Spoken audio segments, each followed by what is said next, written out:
सोचिए, अगर साल के अंत में आपके बैंक में एक्स्ट्रा 1 लाख रुपए हों और वो भी बिना अपनी चाय समोसे की आदत छोड़े। जाने वो स्मार्ट तरीके जो आपके खर्चों को काबू में रखेंगे और सेविंग्स को बढ़ा देंगे, वो भी बिना किसी मेहनत के। पहला कदम है खर्चों को ट्रैक करना। सुनने में आसान लगता है, लेकिन हम सब जानते हैं कि खर्चों का जाल कितना पेचीदा हो सकता है। एक रिपोर्ट के अनुसार भारतीय लोग औसतन अपने मासिक खर्च का 50% भी नहीं ट्रैक करते। ऐसा आपको नहीं करना चाहिए। आप अपने खर्चों को ट्रैक करने के लिए फ्री ऐप्स का उपयोग कर सकते हैं। ऐसे ऐप्स हैं जो आपको हर खर्च कैटेगराइज करके दिखाते हैं, जैसे कि खाने में कितना खर्च हुआ, शॉपिंग में कितने रुपए लगे और भी बहुत कुछ। उदाहरण के लिए स्पेंड एनालाइजर या द मोनी व्यू जैसे ऐप्स आपको इस काम में मदद करेंगे।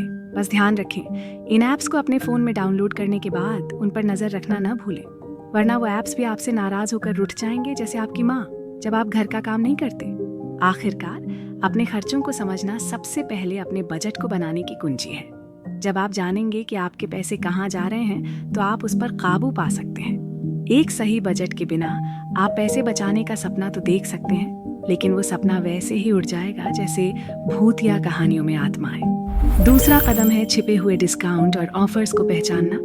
क्या आप जानते हैं कि हर महीने भारतीय परिवारों का लगभग 20% खर्च बिना किसी डिस्काउंट के होता है? अगर आप उन ऑफर्स का सही से इस्तेमाल करें तो यह खर्च कम कर सकते हैं। उदाहरण के लिए कई ऑनलाइन शॉपिंग प्लेटफॉर्म्स जैसे कि अमेज़न और फ्लिपकार्ट अक्सर सप्ताहांत ऑफर्स या फेस्टिवल सेल्स का आयोजन करते हैं, जहां आपको शानदार छूट मिल सकती है। इसके अलावा कई ऐसे मोबाइल ऐप्स हैं जो कैशबैक ऑफर देते हैं, जैसे कि फोनपे और पेटीएम। अगर आप अपने नियमित खर्चों को इन प्लेटफॉर्म पर करते हैं तो आप न केवल डिस्काउंट पा सकते हैं बल्कि कैशबैक भी कमा सकते हैं। ये एक तरह का दोहरा लाभ है जो आपके बचत को बढ़ा सकता है। भारत में लगभग 50% उपयोगकर्ता इन कैशबैक ऑफर्स का फायदा उठाते हैं, लेकिन इसका सही इस्तेमाल बहुत कम लोग कर पाते हैं। तो अगली बार जब आप खरीदारी करें तो पहले ऑफर चेक करना ना भूलें। जब भी आपको लगता है कि कोई सामान खरीदने का समय आ गया है, तो उसकी कीमत का थोड़ा गहराई से अध्ययन करें। हो सकता है कि आपको वही सामान एक दिन बाद 30% डिस्काउंट पर मिल जाए। ऐसा न करने पर आप अपने पैसे को अनजाने में बर्बाद कर रहे हैं। याद रखें, एक स्मार्ट शॉपिंग निर्णय आपको साल भर में हजारों रुपए बचा सकता है। तीसरा कदम है टैक्स बचाने के लिए सही योजना बनाना। भारतीय टैक्स प्रणाली में कई ऐसे विकल्प हैं जो आपको टैक्स बचाने में मदद कर सकते हैं।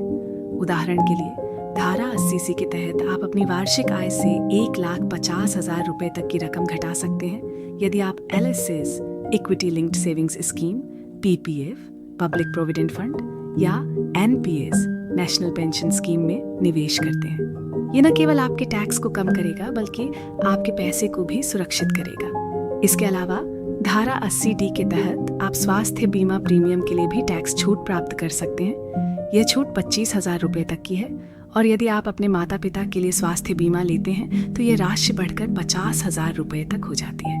भारत में स्वास्थ्य देखभाल खर्च बढ़ते जा रहे हैं, इसलिए ये न केवल टैक्स बचाने का एक तरीका है बल्कि आपको और आपके परिवार को भी वित्तीय सुरक्षा प्रदान करता है। इन विकल्पों के अलावा होम लोन पर चुकाई गई ब्याज राशि के लिए भी आपको टैक्स छूट मिलती है, जो 2 लाख रुपए तक हो सकती है। इस तरह आप अपनी होम लोन की EMI के माध्यम से न केवल अपने घर का सपना पूरा कर सकते हैं बल्कि टैक्स बचाने का लाभ भी उठा सकते हैं। इन टैक्स बचाने की योजनाओं का सही इस्तेमाल करके आप अपनी कुल आय से एक बड़ी रकम बचा सकते हैं। याद रखें, सही योजना और समय पर निवेश ही आपकी वित्तीय स्थिति को बेहतर बनाने का कुंजी है। तो दोस्तों, आज हमने सीखा कि कैसे छोटे छोटे कदम उठाकर हम अपनी वित्तीय स्थिति को मजबूत बना सकते हैं। खर्चों को ट्रैक करना, छिपे हुए डिस्काउंट का सही उपयोग करना और टैक्स बचाने की योजनाओं का फायदा उठाना, ये सभी सरल लेकिन प्रभावी तरीके हैं जो आपको पैसे बचाने में मदद कर सकते हैं। अगर आपको ये वीडियो पसंद आया हो तो कृपया हमारे चैनल को सब्सक्राइब करें और इस वीडियो को अपने दोस्तों के साथ शेयर करें ताकि वे भी इन शानदार टिप्स का लाभ उठा सकें। साथ ही कमेंट में बताएं कि आपको कौन सा टिप सबसे ज़्यादा पसंद आए। और हाँ, अपने वित्तीय भविष्य को बेहतर बनाने के लिए आज ही कदम उठाएं।